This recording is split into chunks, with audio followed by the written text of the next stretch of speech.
걸쳐서 많은 혁명이 일어났습니다.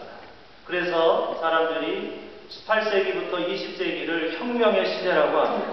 1776년 미국에서 독립혁명 일어났습니다. 1789년 프랑스에서 황제가 물러나고 시민들에 의해서 저 유명한 프랑스 혁명이 일어났습니다.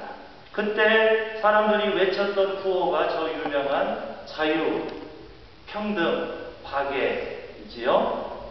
자유, 누구에게 자유가 있다. 아무도 간섭하지 말라. 남에게 피해를 주지 않는 이상 내 자유를 어떤 누구도 간섭할 수 없다. 평등, 사람은 누구나 평등하다. 누구도 사람을 차별해서는 안 되고 사람은 누구나 태어날 때부터 동등하게 대접을 받아야 한다. 그런데 우리 인류 역사를 보면 이 자유와 평등이 오랫동안 서로 대립을 해왔습니다. 자유를 주장하는 사람들은 내가 무엇 하든 내가 무엇 하건 어떻게 돈을 벌건 간섭하지 말라. 국가와 사회가 간섭하지 말아라. 자유주의자, 자유를 외치는 사람들이 있었습니다. 평등을 외치는 사람들은 빈부격차와 불평등은 그대로 놔두면 안 된다. 국가와 사회가 개입해서 자유를 제한해서 지나친 빈부격차와 불평등을 막아야 한다. 평등을 확대시켜야 한다. 주장했습니다. 자유를 강조하는 사람들을 자유주의, 평등을 강조하는 사상을 사회주의라고 불렀습니다. 자유와 평등이 수백 년 동안 서로 대립하고 싸워왔습니다. 가만히 생각해보면 그렇기 때문에 프랑스 혁명이 외칠 때 자유, 평등, 마지막이 뭐죠? 박애라는 말이 그래서 필요한 것인지도 모릅니다. 박애가 없으면 자유와 평등이 계속 싸우기 때문에 박애가 필요한 것인지도 모릅니다. 인간을 기본적으로 존중하고 서로 사랑하는 마음, 공동의 목적을 위해서 함께 협력하는 마음, 스스로 나눔과 사랑을 실천하는, 자발적으로 나눔과 사랑을 실천하는 이 박애의 정신이 있을 때, 그때 자유는 진정한 자유가 되고 평등은 진정한 평등이 되게 될 것입니다. 자유를 너무 강조하면 차별이 옵니다. 우리가 그것을 지금 이 시대에 목격하고 있습니다. 자유를 강조했더니 신자유주의, 마음대로 돈 벌라고 했더니 이 세상이 엉망이 되었고 빈부격차는 99% 대 1%로 이렇게 차별이 많이 가져왔습니다. 평등을 너무 강조했더니 자유가 없어지고 국가와 사회가 개인을 억압하기 시작했습니다. 그래서 자유와 평등 사이에 박애가 있을 때, 박애의 정신이 있을 때 자유와 평등은 본래의 그 제자리로 아마 돌아가게 될 것입니다. 몇 달 전에 그 중국 혁명을 다룬 신의 혁명이라는 영화를 한 몇 달 전에 본 적이 있습니다. 중국에서는 지금으로부터 정확하게 100년 전 1911년에 순원이 일으킨 신의 혁명이 일어나서 부패한 청나라 황제가 물러나고 중국 최초의 공화정이 들어서게 되었습니다.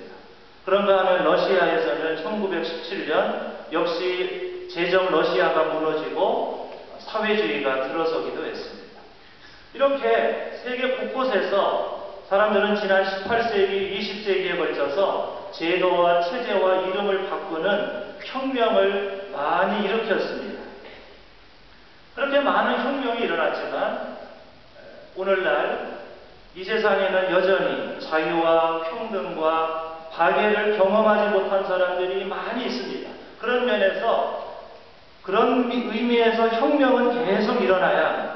더 많은 자유, 더 많은 평등, 더 많은 박애가 많은 사람들에게 혜택이 돌아가야 합니다. 잘못된 체제와 이름이 계속해서 바뀌어야 합니다. 혁명은 계속되어야 합니다. 혁명은 세상에서도 일어나야 하지만 기독교 안에서도 일어나야 합니다. 1517년 495년 전에 종교개혁이 일어납니다. 종교개혁은 한 번으로 끝나서는 안 돼요. 제2의, 제3의 종교개혁이 일어나야 합니다. 부패하고 타락한, 옛날 500년 전에는 카톨릭이 타락해서 개신교회가 나왔는데 요즘은 카톨릭보다 오히려 개신교가 더 타락했다고 사람들이 말합니다. 부패하고 타락한 개신교, 한국 교회를 바꿔야 합니다. 잘못된 교리, 근본주의적이고 타계적이고 이원론적인 신앙, 성서 문자주의, 우월주의, 배타주의를 버리고 갈릴리 예수님의 정신으로 돌아가야 합니다.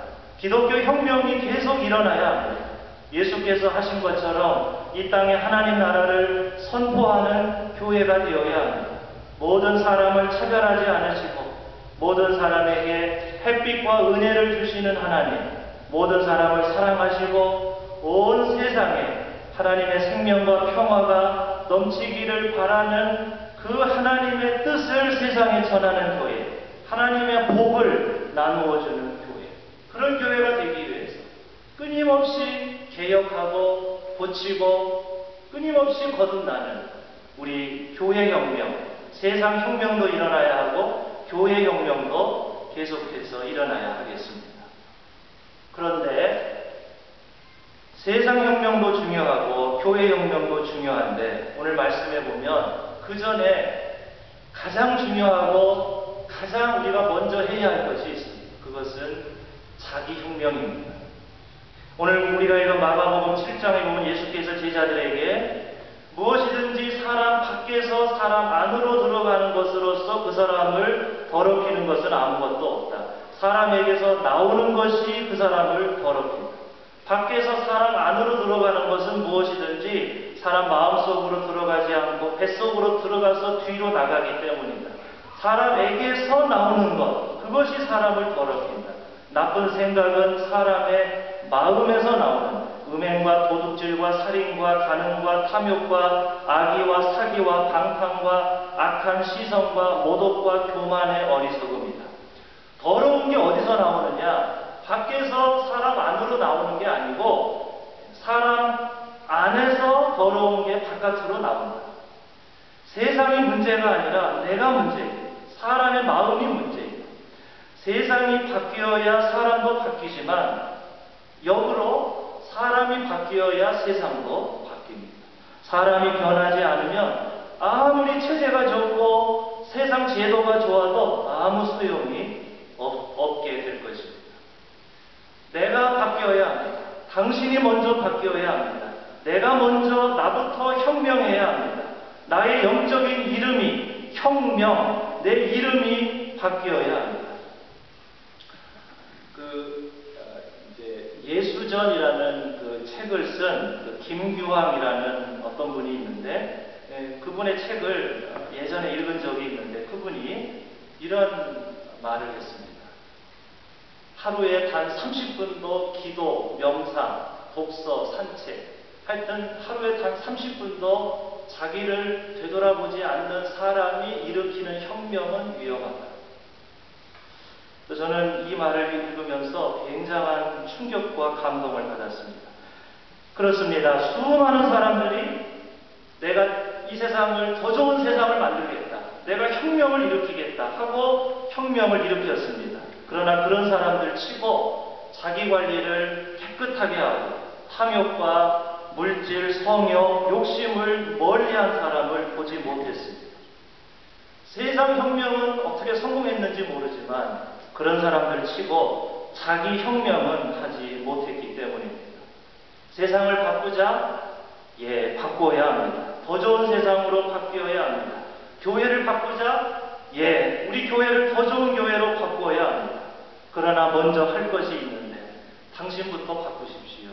나부터 내가 먼저 바뀌어야 합니다. 혁명의 1단계는 기도부터 시작해야 합니다. 기도하지 않는 사람, 자기를 성찰하지 않고 자기를 반성하지 않는 사람이 일으키는 혁명은 위험합니다. 아마 그 사람이 혁명을 일으키고 나면 수많은 사람들을 고통으로 몰아넣을 것입니다. 여러분, 저를 포함해서 하루에 30분이라도 여러분 기도하시기 바랍니다.